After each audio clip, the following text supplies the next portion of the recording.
இந்த படத்தை பொறுத்த வரைக்கும் கதாநாயகனுக்கு எவ்வளவு முக்கியத்துவம் இருந்ததோ அந்த அளவுக்கு ரமேஷ் கண்ணாவுடைய அந்த கதாபாத்திரத்துக்கு ஒரு முக்கியத்துவம். Thank you sir. அதாவது கதாநாயகனுடைய இன்னொரு டைமென்ஷன், ஆனா அவர் அல்ல, இன்னொருத்தர். இதுதான் அந்த அது மட்டும் இல்லை, எனக்கு வந்து நீ வருவானே வந்து உன்னிடத்துல கொடுத்த படம் சூப்பர் ஹிட், அந்த அளவுக்கு பரபரப்பாச்சு. அப்ப அடுத்த படம் எப்படி வரணும், அதுக்கு ஒரு பேக்கப் பண்ற மாதிரி தான் வரணும். அது நான் ரொம்ப பயந்தேன். இப்படி பார்த்தா எனக்கு ராஜகுமார் வந்து ஒரு பெரிய ஸ்டெப் அப் கொடுத்துட்டாரு. அதுக்காக ஸ்பெஷல் தேங்க்ஸ் சொல்லணும். அப்புறம் தேவயானி சொல்லணும். நீங்க தேவயானி அம்மாவுக்கு சொல்லணும் என்ன நடந்ததுன்னா sir. Presenting you the Co-Beans Marine Collagen Powder. It has taurine, hyaluronic acid, vitamin A, C, E, biotin, as well as antioxidants like grapeseed and green tea extracts. For glass or 100 ml of water, stir until uniform and consume immediately. Taste Daily. Taste the Daily.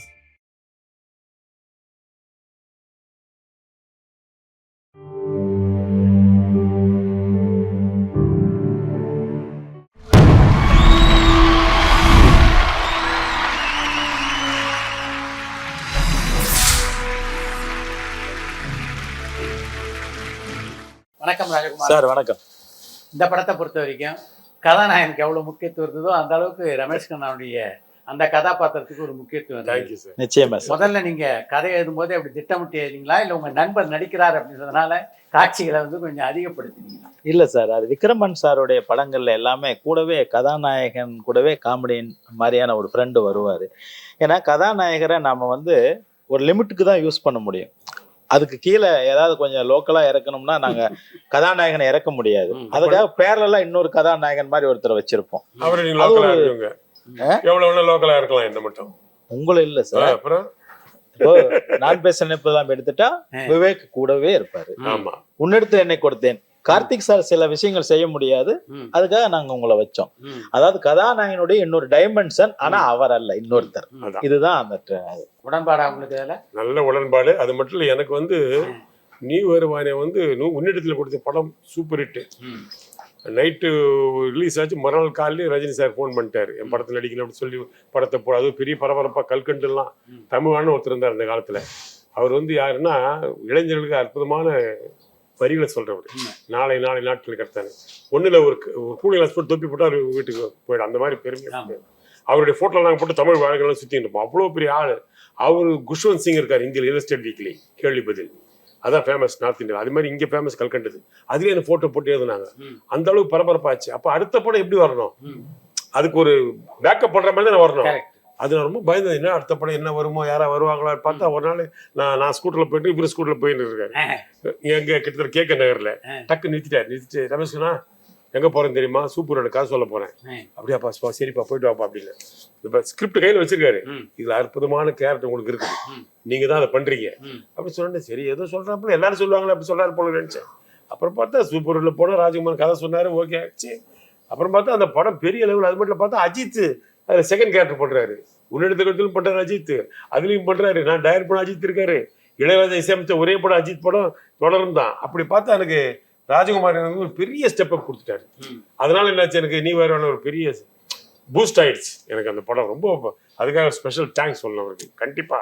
ஏன்னா ரெண்டாவது படம் முடிஞ்சிச்சுனால எப்பவுமே எல்லாரும் சொல்றது முதல் படம் ஹிட்டால என்ன sir சொல்லுவாங்க, பார்க்கலாம் அடுத்த படம் வரட்டும் நான் தெரிஞ்சு நான் பண்ணுவேன். கரெக்டா பாவம் நிறைய பேர் ரெண்டாவது படம் சரியா ஒர்க் அவுட் ஆவா சார். ஆனா இருக்கு பெரிய லெவலில் என்ன கொஞ்சம் நிறுத்திருந்தாங்க. உங்களுக்கு ஸ்பெஷல் தேங்க்ஸ் சொல்றேன். தேங்க்ஸ் நம்ம சௌத்ரி சாருக்கு சொல்லணும், சௌத்ரி சாருக்கு, விக்ரமன் சாருக்கு சொல்லணும், கண்டிப்பா. அப்புறம் பார்த்திபன் சாருக்கு சொல்லணும், கூட நடிக்கிறதுக்கு அலோவ் பண்ணாரு. அதுக்கப்புறம் தான் எனக்கு. அப்புறம் தேவயானி சொல்லணும். நீங்க தேவயானி அம்மாவுக்கு சொல்லணும் என்ன நடந்ததுன்னா சார், பார்த்திபன் ஒரு டைரக்டர், ரமேஷ் கண்ணா இன்னொரு டைரக்டர், இவங்க எல்லாம் வேற வேற இடங்கள்ல அந்த அம்மா பாத்துருக்காங்க. ராஜகுமாரன் இப்பதான் படம் பண்ண போறான், நம்ம பையன் சின்ன பையன் சூரியவம்சத்துல இருந்து அவங்க என்ன பாத்துட்டு இருக்காங்க.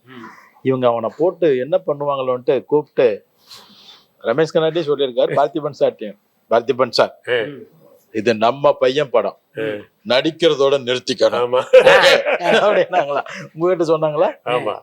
அந்த மாதிரி இவங்களை எச்சரிக்கை பண்ணி அனுப்பியிருக்காங்க ஷூட்டிங்கு. அம்மா அவங்க எச்சரிக்கை பண்ண அவசியமே இல்லை சார், இவரே எச்சரிக்கை பண்ணிடுறாரு. நல்ல சீன் எடுப்பாங்க. பார்த்திபன் சார் தெரியும் உங்களுக்கு, பஞ்சஸ் எக்கத்தப்பா அடிப்பாரு அவரு. ஏதாவது டக்கு டக்குன்னு அடிப்பாரு. ரொம்ப இன்டெலிஜென்ட் பர்சன் விஷயத்துல அப்போ ஒரு சீன் நடக்கும், ஒரு டைலாக் இருக்கும். ஒன்னு பார்த்திபன் சார் ஒரு கவுண்டர் பஞ்ச் சும்மா சொந்தமா போடுவாரு. போட்டோன்னா ராஜ்குமார் வந்து நிப்பாரு.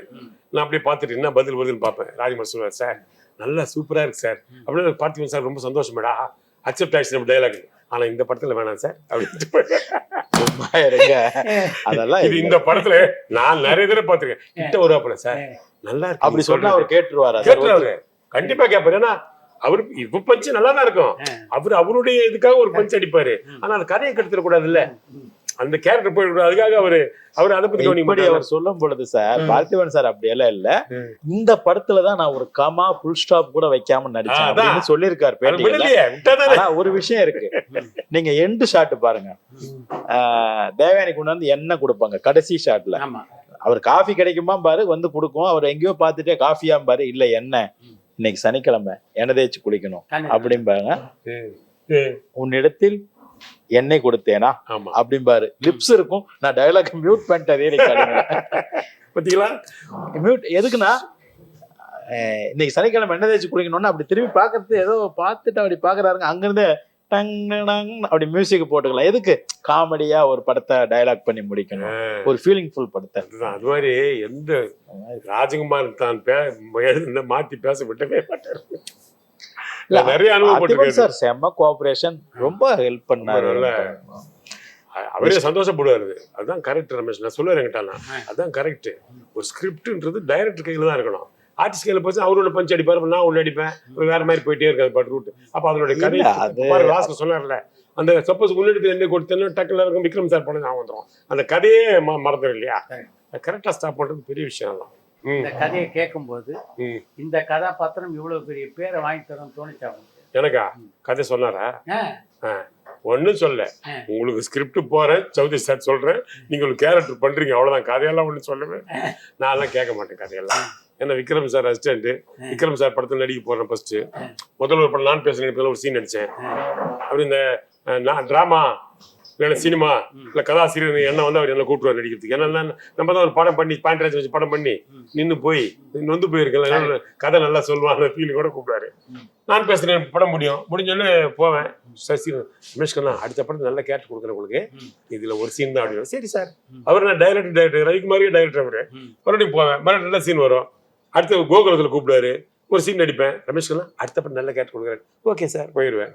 மறுபடியும் மூணாவது சூரியவசல் கூப்பிடுவார், அஜித் கூப்பிடு ட்ராமா டைரக்டர் கூப்பிடுவாரு. அதே மாதிரி முடிஞ்சிச்சு. ஒரு சீன் முடிஞ்சோடனே சார் அவர் சொன்னார், ரமேஷ் கண்ணா சாரி அடுத்த படம் நிச்சயமா நல்லா கேட்டு கொடுக்குறேன்னு போயிட்டேன். அதே மாதிரி உள்ளிடத்தில் கொடுத்து நான் போனேன், ஒரு சீன் நடிச்சு நானே போய் சார் அடுத்த படத்தை நல்லா கேட்டு கொடுங்க சார் அப்படின்னு. இல்லப்பா நாளைக்கு வாப்பா இருக்குப்பா சீன் இருக்கு அப்படின்னு சொல்லுங்க. ராஜ்குமார் சொல்லுங்கல்ல, ராஜ்குமார் லிங்குசாமி எல்லாம் ஃபர்ஸ்ட் ஷாஜகான்லாம் பெரிய பெரிய டைரக்டர்ஸ்லாம் ஃபர்ஸ்ட் கூட சார் வந்துருங்க, அற்புதமான கேரக்டர் விட்டுறாதீங்க, எனக்கு நம்பிக்கையே இல்லை, அற்புதமான கேரக்டரா என்ன இவரு நம்ம கேரக்டர் கொடுக்க போறாரு, ஒரு சீன் தானே கொடுப்பாரு அப்படின்னு பார்த்தா அந்த படம் எங்கேயோ கொண்டு விட்டுருச்சு சார். நாளைக்கு விடிஞ்சா ஷூட்டிங், இன்னைக்கு ஈவினிங் 9 மணிக்கு அந்த கேரக்டர் பிக்ஸ் பண்ணியிருந்த நடிகரும் டைரக்டரும் போன்ல பேசிட்டு இருக்காங்க. ஏதோ நல்லா பேச்சு இல்லை, அவர் வரமாட்டேன்னு சொல்லிட்டாரு போல இருக்கு. மிக நெருங்கிய நண்பர் தான் அந்த நடிகரும், நடிக்க வேண்டிய அப்பா டைரக்டரு அப்படியே சிகரெட்டை குடிச்சிட்டு ராஜகுமாரன் ரமேஷ் கண்ணா நம்பர் இருக்காரு. இருக்குதே சார், அவருக்கு ஒரு போனை போடுங்க. நாங்க கிட்டத்தட்ட ஒரு 12 மணிக்கு இந்த விஷயம் அவர் சொல்றாரு. 12 மணி ராத்திரிக்கு போன் போட்டு அவர் பேசினாரு, நீ காலையில ஷூட்டிங்க்கு வந்துருங்க, வரும்போது எங்க ட்ரெஸ்ஸை ஒன்று எடுத்துட்டு வந்துருங்க, அப்புறமா நாளைக்கு ட்ரெஸ் தைச்சுக்குவோம். எப்பவுமே நான் ட்ரெஸ் தானே சார் நான் எடுத்துட்டு வரேன் அப்படின்னு சொல்லிட்டு அவர் வந்துட்டார். என்ன ஏதுன்னு தெரியாது. த்ரோட் படம் ஃபுல்லா இருக்கிற மிகப்பெரிய ஒரு ரோலை அன்னைக்கு நைட் 12 மணிக்கு பிக்ஸ் பண்ணி அடுத்த நாள் காலையில 9 மணிக்கு ஷூட்டிங். அந்த மாதிரி அதெல்லாம் அதான் நன்றும் தீதும் பிறர் தர வாரா. அந்த டைம் வந்தா வந்துடும். அதான் விக்ரம் சார் ஸ்பெஷல் தேங்க்ஸ் சொல்லி இவங்க தான் உற்சாகப்படுத்தாங்க. ஏன்னா அப்புறமா நாங்க ட்ரெஸ் எடுத்தோம், அப்புறமா எல்லாம் செட்டப் எல்லாமே அப்புறம் தான். இவங்க சொல்ல நான் வந்துருக்க மாட்டேன், சரி சொல்லுவார் அப்புறம் கூப்பிட மாட்டார் போயிடுவேன். அவங்க சொன்னாங்க கண்டிப்பாக வந்துருங்க, முக்கியமான கேட்டேன். அப்போ நட்புக்காக நான் இது வேறு வாங்கிட்டேன், அட்வான்ஸ் எல்லாம் வாங்கி கோட் ஆகிட்டு இருக்கு, டிஸ்கஷன்லாம் முடிச்சு சம்பளம் வாங்கிட்டேன் ரவிக்குமார்ட்டேன். ஷூட்டிங் நடக்குது, முன்னெடுத்தல் கொடுத்த படம் எங்கள் குசால்தாஸ் பங்களாவில் மேலே ஷூட்டிங் நடக்குது, கீழே நட்புக்காக ஷூட்டிங் நடக்குது. இது எனக்கு தெரியாது, ஏதோ ஷூட்டிங் அப்படி எட்டி பார்க்குறேன். பார்த்தா ரவிக்குமார், டேய் என்னடா பண்ணுற நீ? இல்லை சார் மேலே விக்ரம் சார், டேய் காசை வாங்கிட்டு ஓட்டியார் ராஸ்கல் கீழே வாடா அப்படின்ட்டு. அதுக்குள்ள விக்ரம் சார் எட்டி பார்க்குறாரு, என்ன ரவி சார் காசு வாங்கிட்டு ஓட்டான் சார் அவன். மொத்த பிரேட்ல நான் உட்காந்து போட்டுருக்கேன் சார் அப்படின்னா. இல்லை ரவி ஒரு கேரக்டர் பண்றாப்புல நான் தான் கொடுத்தேன். அப்படியா சரி சரி பண்ணு அப்படின்னாரு. ஆனா இந்த அளவுக்கு ஒர்க் அவுட் ஆகும் நமக்கு தெரியல. அதுக்கேற்ற மாதிரி அதுக்கு அடுத்த படம் நீ வருவாயினே எங்கேயோ கொண்டு விட்டுடுச்சு. எனக்கு அப்படியே ஆர்டரா வந்து சார். இல்லை அப்போ சில்வர் ஜூபிலி காமெடி தான் சொல்லுவாங்க. எல்லாமே சில்வர் ஜூபிலி. முன்னெடுத்துல கொடுத்தேன், இது நீ வருவாயின, ஃப்ரெண்ட்ஸ், படையப்பா, துள்ளுவதுலமே, அப்படியே ஆர்டரா சில்வர் ஜூபிலி, ஜெமினி, சரண் படம் எல்லாமே. அப்புறம் அமர்க்கலாம், அட்டகாசம் எல்லாம் ஒரு டைம், நல்ல டைம். எந்த காலகட்டத்தில் நீ வருவாய் எனக்கு கதை தெரிஞ்சது ரமேஷ் கண்ணா? நான் படம் பார்க்கும்போது தான் தெரிஞ்சது கதை. ஆனா இவ்வளவு பெரிய கேரக்டர் தெரியாது சார். அப்பப்போ போய் நடிப்பேன் வருவேன். ஆனா இந்த படம் பூரா வந்து கடைசி இவர் வந்து சார் கவனம் எல்லாம் வந்தது. அப்புறம் எஸ் ஏ ராஜ்குமார் சார் இருக்காங்க. ஆமா, நீங்க அவர்கிட்ட கேட்டு பாருங்க. கதை ஒரு நைட் ஒரு ஈவினிங் 6 o'clock மாதிரி ஆரம்பிச்சு ஒரு கேட்டுட்டு ஒரு மொட்டை மாடியில கேட்டுட்டு அவர் என்ன ஃபீல் பண்ணாரு, என்னமோ சொன்னாரு. நீ என்னமோ பண்ண போற டைரக்டர். அப்பவே ஒரு டைரக்டர்ன்ட்டாரு. நீ என்னமோ பண்ண எஸ் ஏ ராஜ்குமார் சார். ஆக கதை இவர் 100 படத்துல நடிச்சுக்கிட்டு கதை கேட்டிருப்பீர், கேட்காம இருக்க மாட்டேங்க. ஞாபகம் இல்ல, ஞாபகமே இல்லாத ஒருத்தரை வச்சுட்டு நம்ம இவ்வளவு நல்ல காமெடி பண்ணும்போது கொஞ்சம் ஞாபகம் உள்ளவர் கிடைச்சா நம்ம என்ன பண்ணிருக்க மாட்டோம், நல்லா பண்ணிருக்கலாம். ஆனா ஒரு தப்பு பண்ணிட்டார் சார். அந்த படத்துல எனக்கு செகண்ட் ஹீரோன்னு சொல்லிட்டாங்க சார் எல்லாருமே. அதுக்கப்புறம் ஃப்ரெண்ட்ஸ்ல கிட்ட 3 ஹீரோல ஒன்னாயிட்டேன். இவர் ஒரு ஹீரோ வச்சு அந்த படம் எடுத்துக்கலாம்ல, என்ன எவ்வளவு பெரிய கதையில மாத்திருக்கலாம். அது ஃபீல் பண்றீங்க நீங்க பாத்துங்க. இல்ல நான் சொன்னாரு. அப்புறம் எனக்கு அது புரியல. விகடன்ல கூட எழுதியிருந்தாங்க ரமேஷ் கண்ணா ஹீரோ ரோலுக்கு ப்ரொமோஷன் ஆயிட்டாரு அப்படின்னு. பட் நம்ம கதை எழுதும் பொழுது அடுத்த படம் இன்னுக்கும் பண்ணுக்கும் ஒரு டைரக்டர் ரோல் வேணும், ஒரிஜினலா ரமேஷ் கண்ணாவே நடிக்கணும். அதனால அந்த படத்துல சில விஷயம் இருந்தது. எப்படி நம்ம அந்த படத்தை 25வது ஆண்டு விழா நம்ம கொண்டாட போறோம், அதுல சொல்லுவோம். அதுல டைரக்டர் ரமேஷ் கண்ணா ரமேஷ் கண்ணாவே இருப்பார். ப்ரொடியூசர் முரளிதரன், லட்சுமி மேகர்ஸ்னா சுவாமிநாதனே இருப்பாரு. எல்லாம் இருப்பாங்க. ஒரிஜினல் ஆளுங்களே அதுல எல்லாருமே இருப்பாங்க. நடிகர் அப்பாஸ்னா அப்பாஸ் இருப்பார், டைரக்டர் விக்ரம்னா விக்ரம் இருப்பார், தேவயானினா தேவயானிங்கிற பேர் ஒரிஜினலா வச்சதுனால அந்த படத்துல அப்படியே ஒரிஜினலாவே எல்லாமே பண்ணோம். அதுல நடிச்சாரு. அப்ப அவர் திட்டுறாரு, சின்னதா ஒரு கேரக்டர் கொடுத்துட்டேன், சின்னதா ஒரு கேரக்டர். எனக்கு புரியல ஏன் இவர் இப்படி சொல்றாரு. இல்ல அது ஃபேமஸ் கேரக்டர் தான்ப்பா. இப்பவும் சரி பசங்க பார்த்தாங்கன்னா ஷூட்டிங் ஸ்பாட்ல கிரைன்ல பார்த்து சொல்றோம் கிரைன் டவுன்.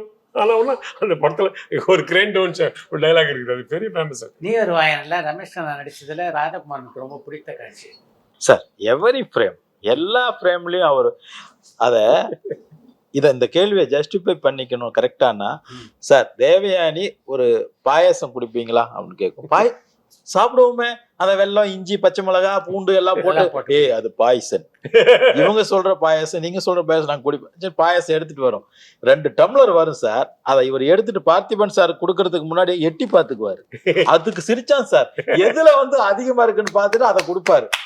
அதுக்கு அடிக்கிறான் சார் கிளாப்ஸ். ரோகிணி தியேட்டர்ல நாங்க பாக்குறோம்.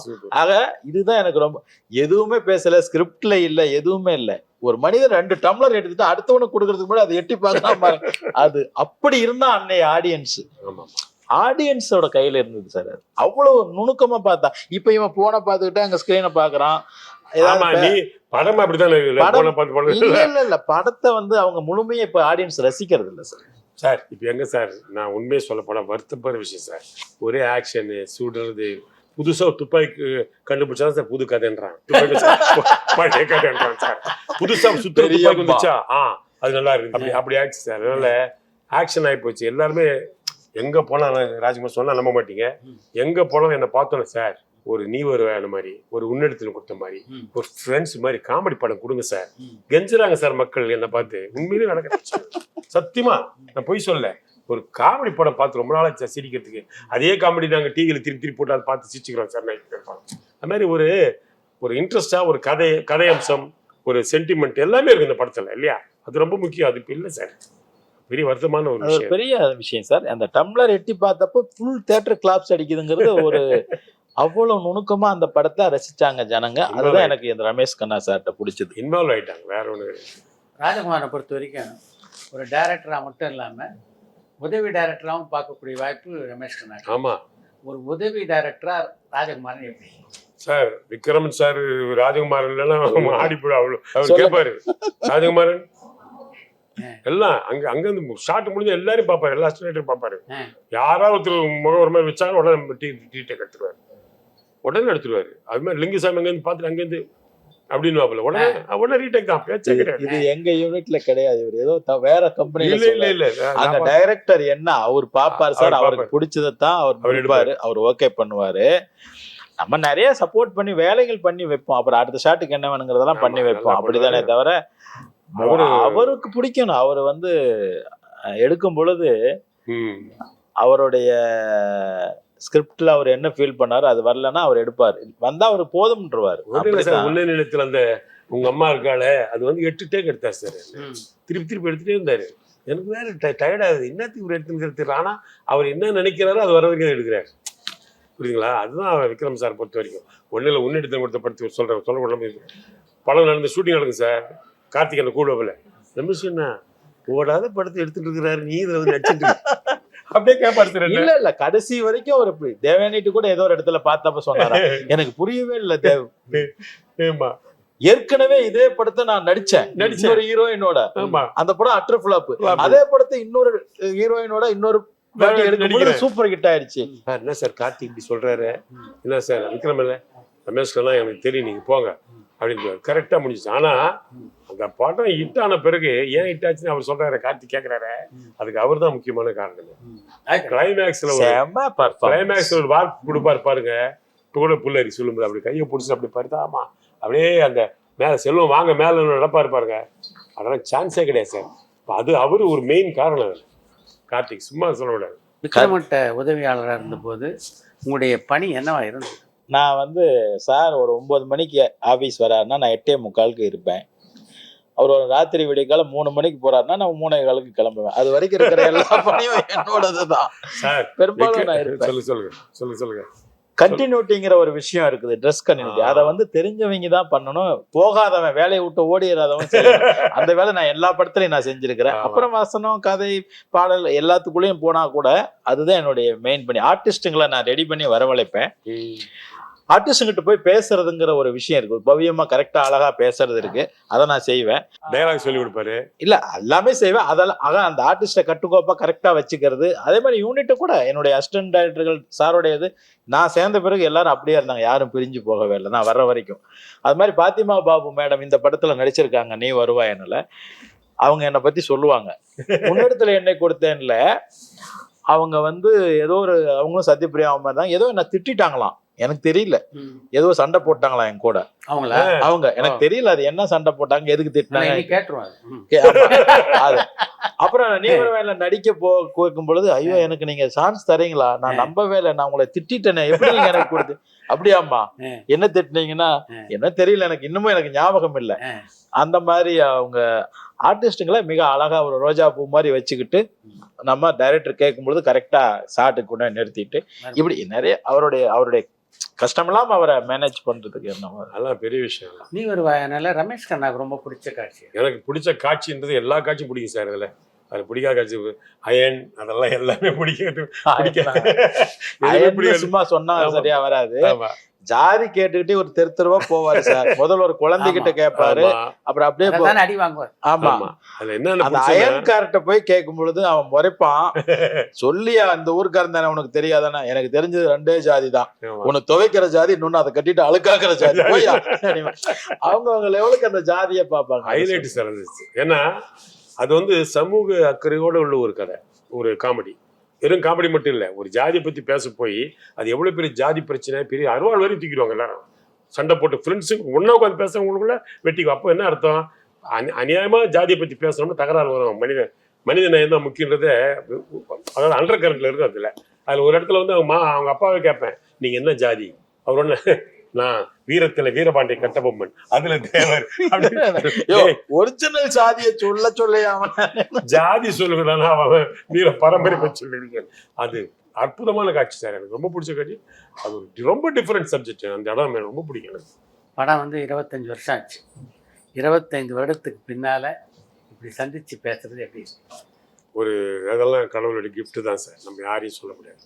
உண்மையிலே அவரோட கிஃப்ட். அவர் நம்மளை கொண்டாடுகிறார், நாம் வந்து உட்கார்ந்து இருந்தாலும் அதற்கான இது வந்து மேல இருந்து ஒரு ஏற்றிருக்காங்க. ஒரு பெரிய அதிர்ஷ்டம். அது நீங்க இது பண்ணதுனால இப்போ இவ்வளவு பெரிய ஒரு அற்புதமான ஒரு நிகழ்ச்சி நடக்குது.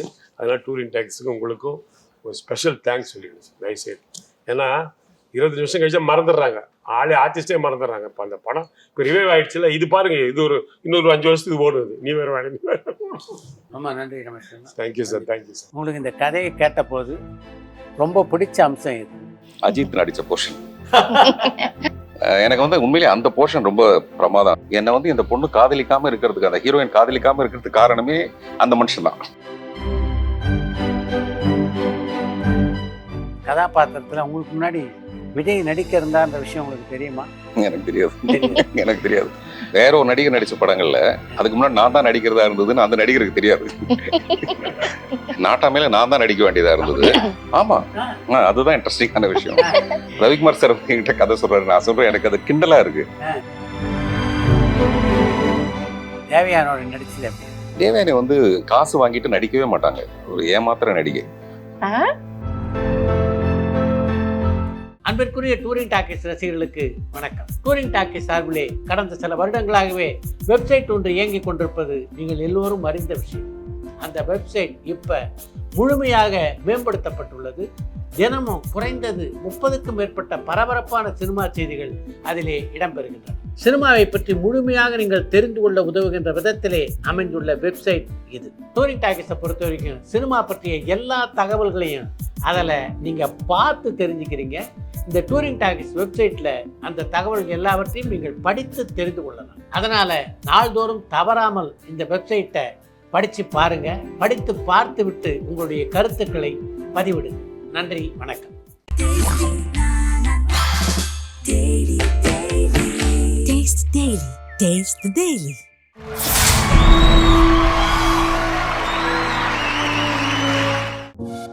பரபரப்பான சினிமா செய்திகள், நட்சத்திரங்களின் பேட்டிகள், சினிமா வரலாறு ஆகியவற்றை பார்க்கவும் படிக்கவும் உங்களுக்கான இணையதளம் tourantalkies.co.